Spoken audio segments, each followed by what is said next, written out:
no le digo tío don Samuel, porque hermano de mi patria usted no es. Y cuando en la mesa del pueblo falta el pan, recuerdo que en la historia claro está que usted lleva gorilas al poder. Usted es inteligente, don Samuel, hasta una bomba atómica inventó, pero es muy debilucho en el amor, y como a usted la muerte le da placer, sobre el hombre indefenso la lanzó.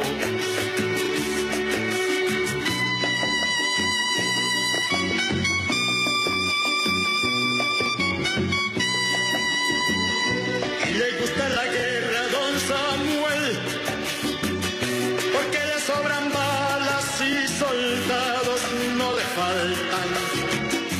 Además son valientes, don Samuel, a fuerza de lavados de heroína y marihuana. Don Samuel, si sus muchachos regresan a casa, mutilados, medio locos con aroma a mierda, usted lo arregla todo, don Samuel. Nadita de nada se le escapa, de desempleados le da un carnet y una medalla y la libertad, sobre todo la libertad de matar carajitos negros en Atlanta.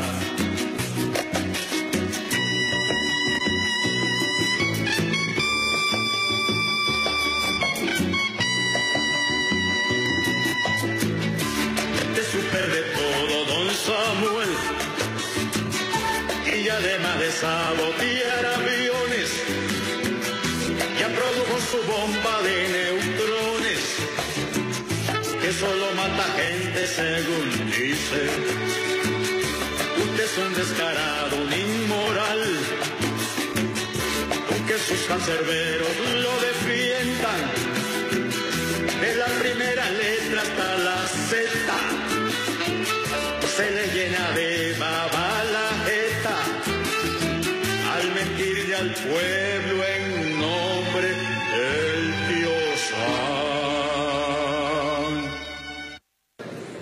El imperialismo norteamericano, y aquí lo dice Chomsky con una claridad meridiana y profunda, está haciendo desesperados esfuerzos por consolidar su sistema hegemónico de dominación. Nosotros no podemos permitir que eso ocurra.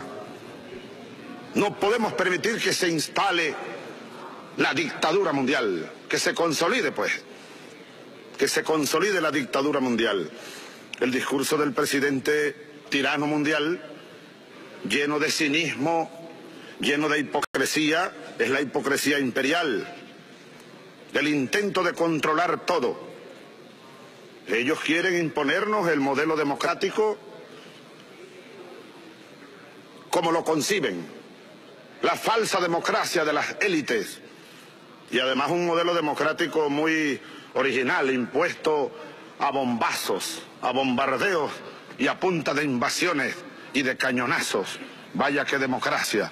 Habría que revisar las tesis de Aristóteles, ¿no? Y de los primeros que hablaron por allá en Grecia de la democracia, a ver qué modelo de democracia es ese, el que se impone a punta de marines, de invasiones, de agresiones y de bombas.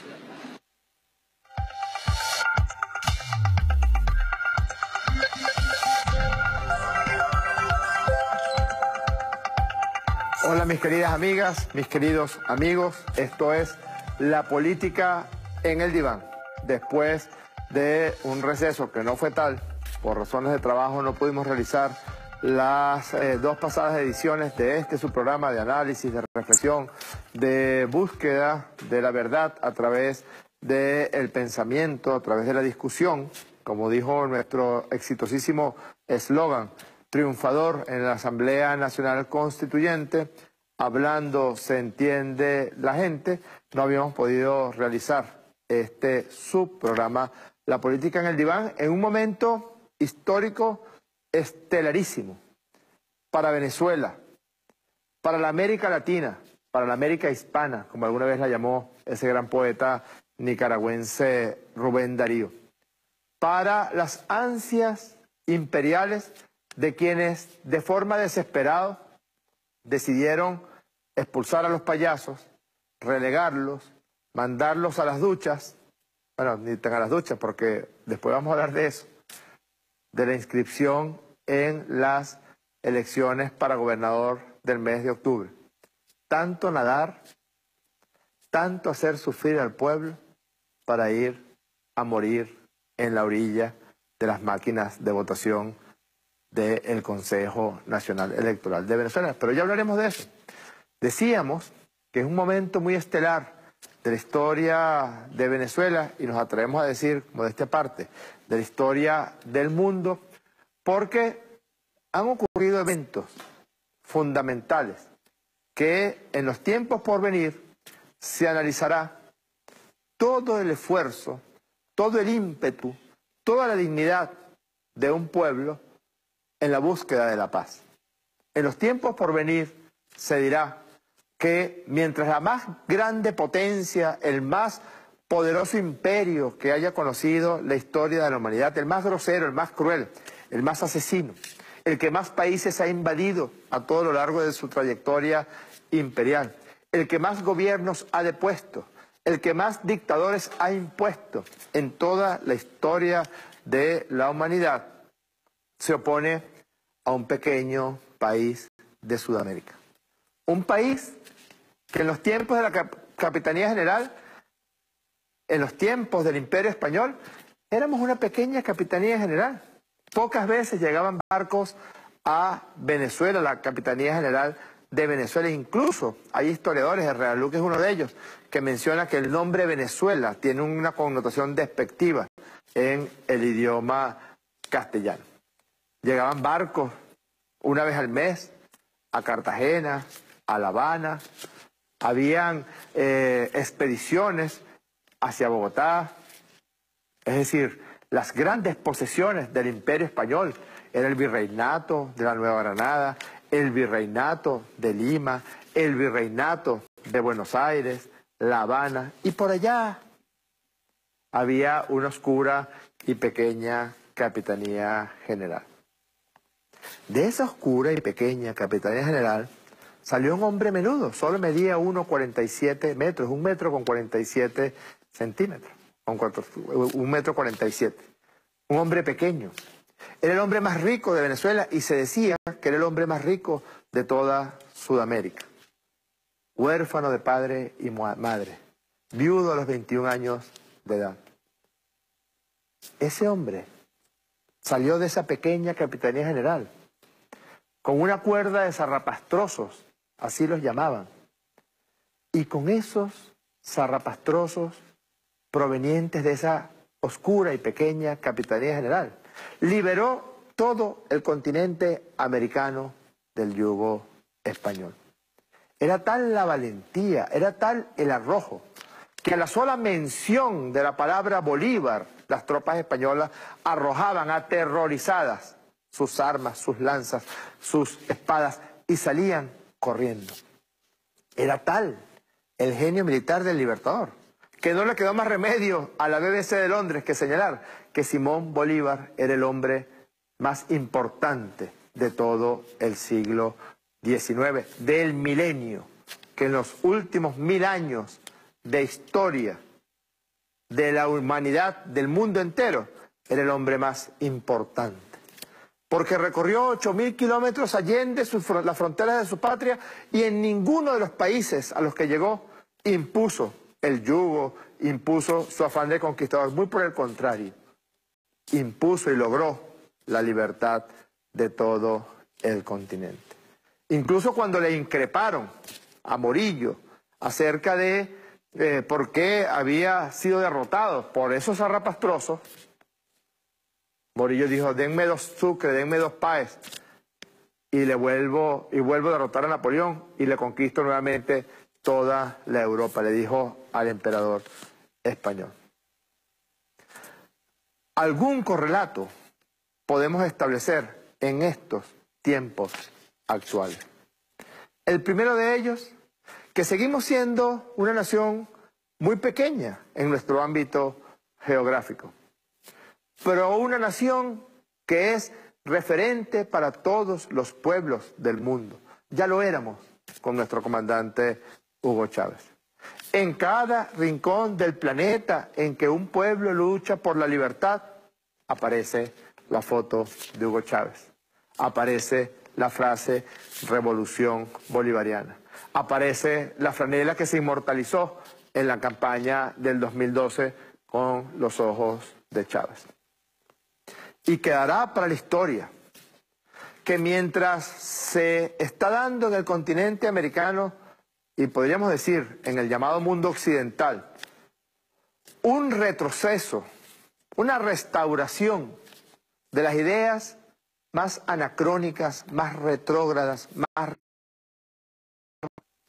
de toques fascistas en gobiernos de derecha, en este caso concreto en los Estados Unidos de Norteamérica. Mientras la restauración dio un golpe de Estado en Honduras, un golpe de Estado en Paraguay, dio un golpe de Estado en Brasil. Mientras inmensas mayorías de los pueblos de Colombia, de México, de Perú, de Argentina, de Brasil, ven gobiernos groseros que eliminan los beneficios sociales que los gobiernos progresistas, populares, que tuvimos la fortuna de vivir a comienzos de la década del 90, a finales de la década del 90, perdón, y todo el año, toda la década hasta el 2010. Todo ese retroceso, mientras el mundo y esos países notan con tristeza la restauración de los gobiernos de derecha en el continente, un solo gobierno, junto al de Nicaragua, junto al de Bolivia, junto al heroico ejemplo del pueblo de Cuba.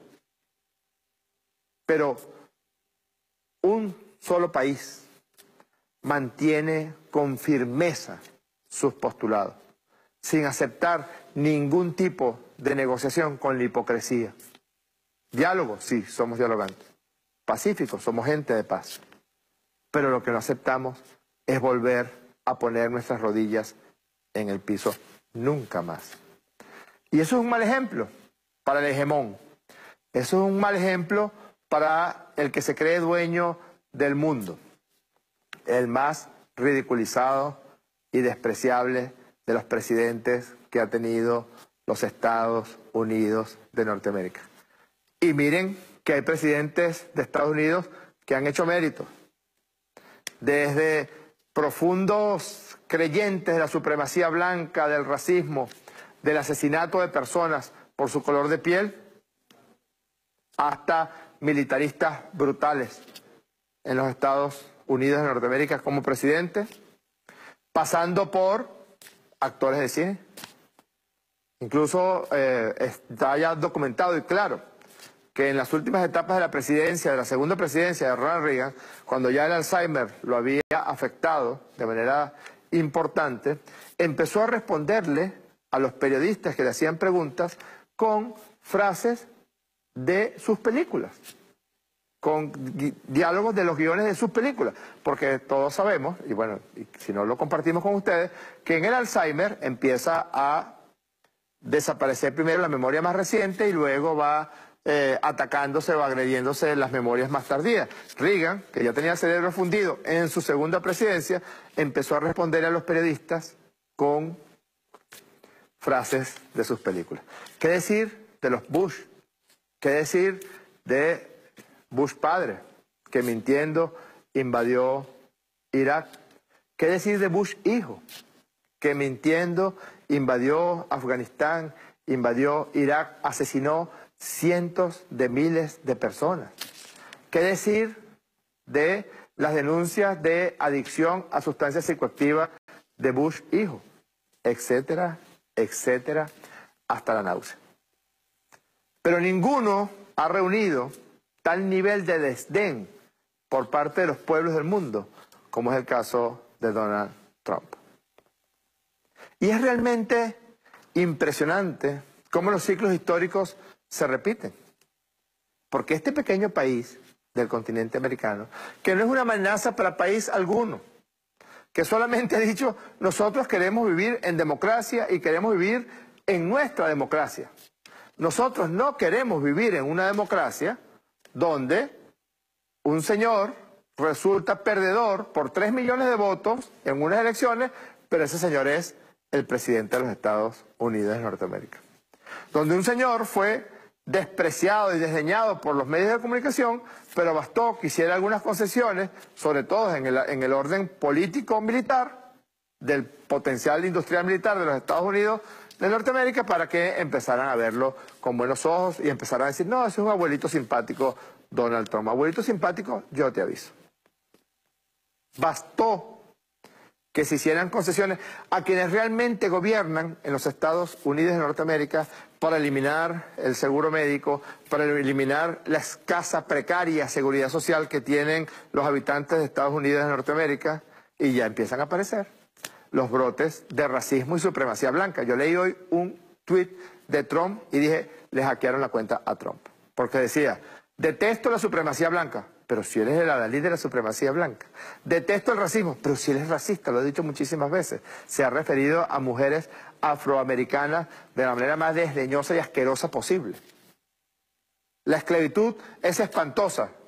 Le hackearon la cuenta a Donald Trump. No, no se le hackearon. Es un mentiroso. Pura y simplemente volvió otra vez a tratar de tapar lo que ya todo el mundo sabe. Que el jefe de la supremacía blanca de los Estados Unidos de Norteamérica es actualmente el presidente de los Estados Unidos de Norteamérica. Nosotros queremos una democracia que hace 21, 22 elecciones en 18 años. Y el que ganó, ganó, y el que perdió, perdió. Nosotros queremos una democracia que se renueve, que se revise, que llegue a lo más profundo del pueblo. Por eso ha concitado tantas iras la propuesta de la Asamblea Nacional Constituyente en un país, en un gobierno, quiero decir, por ejemplo, como el de Colombia. ¿Cómo va a venir Juan Manuel Santos a hablarnos de democracia si fue electo con el 17% de los votos presidente de la República de Colombia? ¿De qué nos va a hablar Michel Temer de democracia si fue electo con 0 votos? Nadie eligió a Michel Temer. 0% de los votos, es un dictador, de un golpe de Estado. ¿De qué no va a hablar Kuczynski de democracia, el presidente de Perú, si él dice que es, él lo dice, que es un perro faldero que le mueve la cola al gobierno de los Estados Unidos de Norteamérica? Si su canciller dice, nosotros no somos pro-yanqui, nosotros somos yanqui. Eso lo dice el canciller de Perú.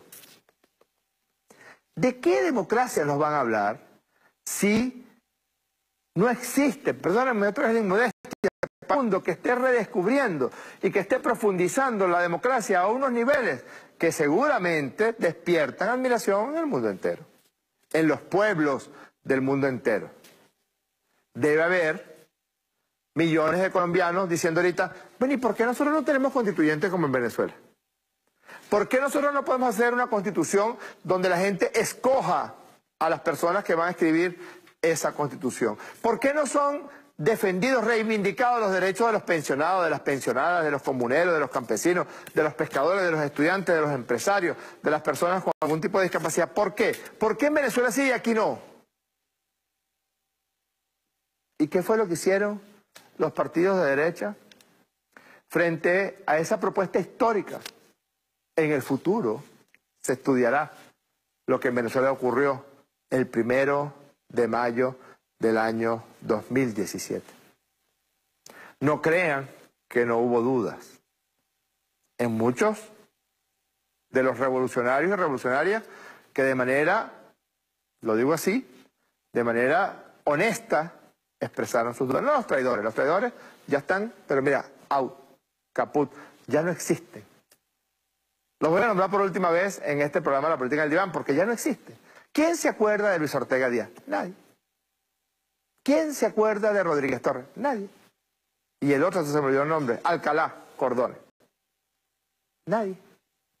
Ya no existen. No existen. Los volvió polvo cósmico el pueblo de Venezuela el 30 de julio del año 2017.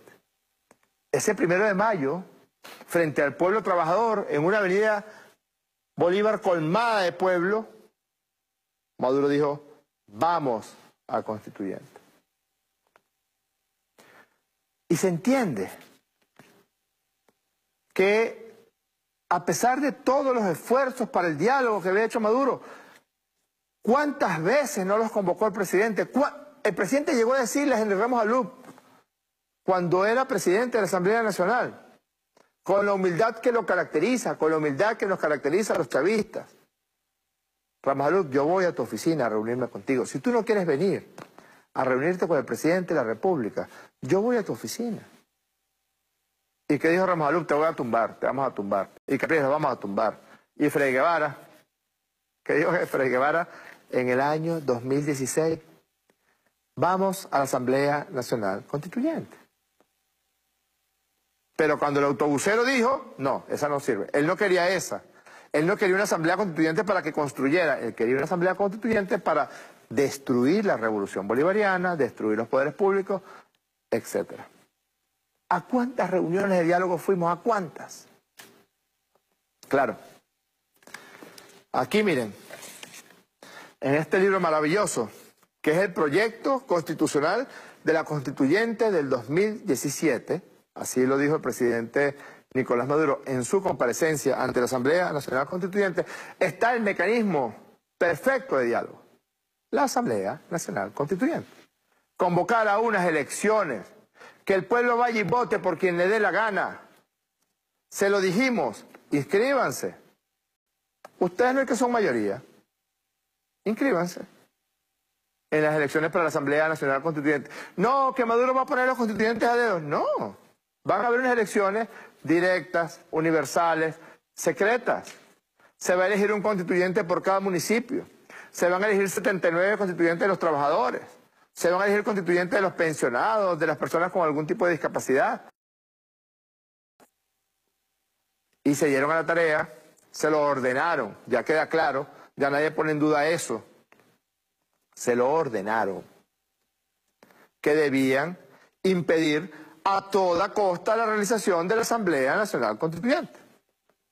Y miren qué les ofrecimos. Después, incluso de que se cerró el periodo de inscripción de las candidatas y los candidatos, les propusimos, incorpórense, incorporen constituyentes, incorporen candidatos, candidatas, mídanse. No. Les habían dado la orden de que no podían participar. ¿Qué hicieron? Intentaron boicotear el proceso electoral del 30 de julio. Es la primera elección de este periodo bolivariano, chavista, de la Quinta República, que el pueblo de Venezuela va a las urnas electorales asediado, amenazado, en una verdadera situación, uno lo llama prebélica, pero eso es un eufemismo para las personas que tuvieron que salir de madrugada o el día antes a pernoctar en el Poliedro de Caracas porque no lo iban a dejar salir de la urbanización El Cafetal, ni de Altamira, ni de Las Mercedes. Uno dice prebélico y piensa en ese pueblo bíblico ahora, que se mudó. Primera vez en la historia de Venezuela que un municipio se muda de municipio, camina a otro municipio para votar, para sufragar, porque paramilitares colombianos habían pegado carteles en todas las puertas de la casa: al que salga a votar lo matamos. ¿Prebélico? No, bélico, agresivo, violento, en extremo.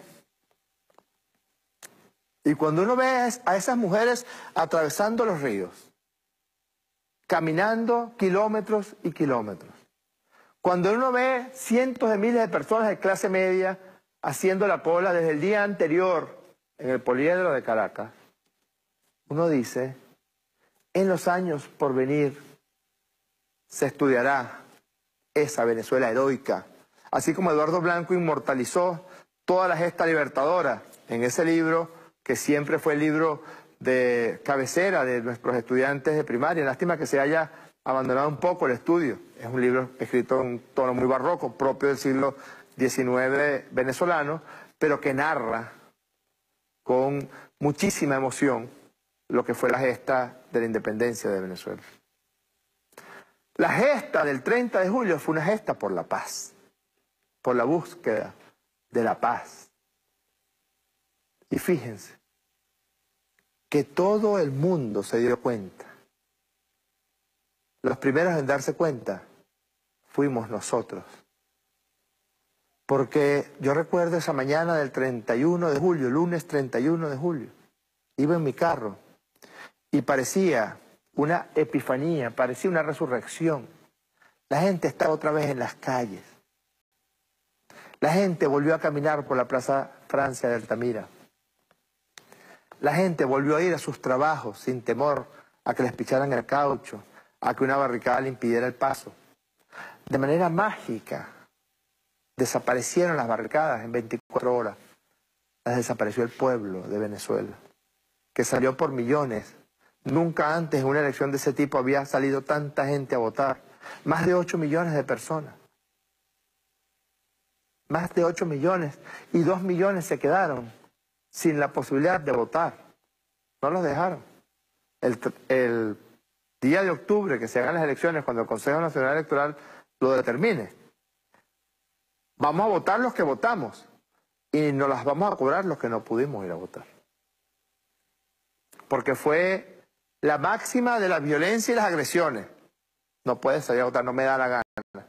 No te da la gana, yo voy a ir a votar. Y así por millones.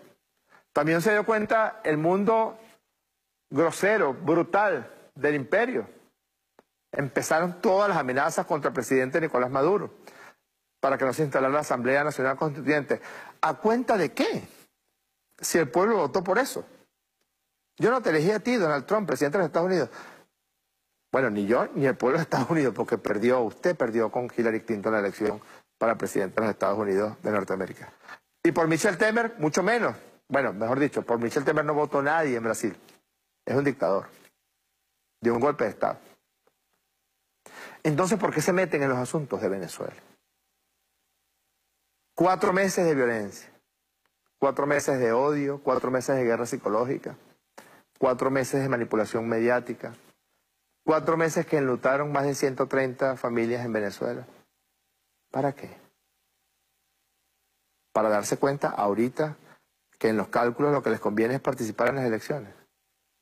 ¿Cómo le van a explicar a la gente que el mismo CNE, con la misma presidenta, con las mismas máquinas de votación, ahora sí les sirve para elegir gobernadores, pero no les servía para elegir Asamblea Nacional Constituyente? Y muy por el contrario, muy por el contrario. Decían que había que salir a las calles a matar para impedir que se diera la Asamblea Nacional Constituyente. Que había que salir a la calle a matar hasta que Maduro se fuera. Que había que salir a las calles a matar hasta que se nombrara un nuevo Consejo Nacional Electoral, sin incluso la patraña que montaron el domingo 16 de julio. Eso que yo no sé ni cómo llamarlo, porque el único nombre que tiene ahora, en el momento actual de Venezuela, es cenizas. De allí no quedaron sino cenizas. Quemaron todo. Toda la gente que participó. Nosotros sabemos cuánta gente participó, aceptado por la misma gente de la oposición. Ahí no fueron más de 1.200.000 personas, lo aceptan ellos mismos. No había manera de que pudieran ir a firmar las cosas que firmaron más de 1.200.000 personas. Lo aceptan ellos mismos. Claro, después dijeron que habían votado 8.000 millones de personas del planeta. Si tú le preguntas, ¿pero por cómo? ¿Cómo hicieron eso si en el planeta solamente hay 7.000 millones de personas? Bueno, 1.000 millones de extraterrestres vinieron y votaron. Puedes decir lo que te dé la gana. Quemaste los cuadernos, quemaste las planillas.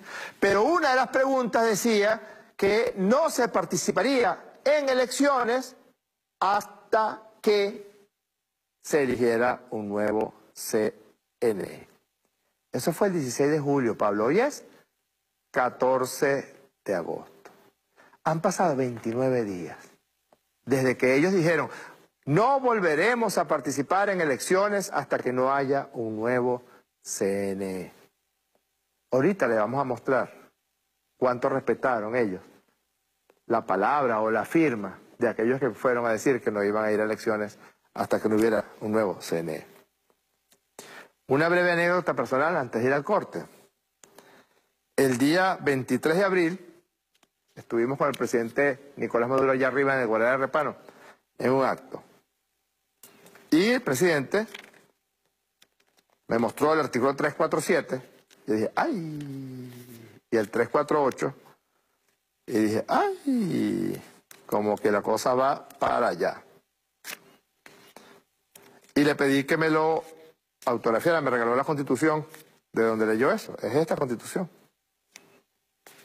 El 347, el pueblo de Venezuela es depositario del poder constituyente originario. Y después la iniciativa. Le corresponde a la Asamblea Nacional, a el presidente en Consejo de Ministros o a las 2/3 partes de los integrantes de los consejos municipales. Y el presidente, no sé dónde lo puedo mostrar, aquí, me regaló esta Constitución y le escribió, mire, Guaraíra Repano, con lealtad indestructible hacia el poder originario, y su firma inconfundible, 23 de abril del 2017. Justamente 8 días antes de que empezáramos a escribir esta nueva historia de paz. Ya regresamos a la política en el diván. Comuníquense con nosotros a través de @políticadiván, escríbanos sus ideas, sus propuestas, sus opiniones, insúltennos si así quieren, o escríbanos también a @JorgeRPSV. Nos pueden ver en vivo por Facebook Live, por Periscope, por Ciudad Caracas Radio. Hoy es lunes 14 de agosto, Pablo dice, es el programa número 70, y luego vamos a ver cuántos partidos de oposición han inscrito cuántos candidatos. Ya regresamos.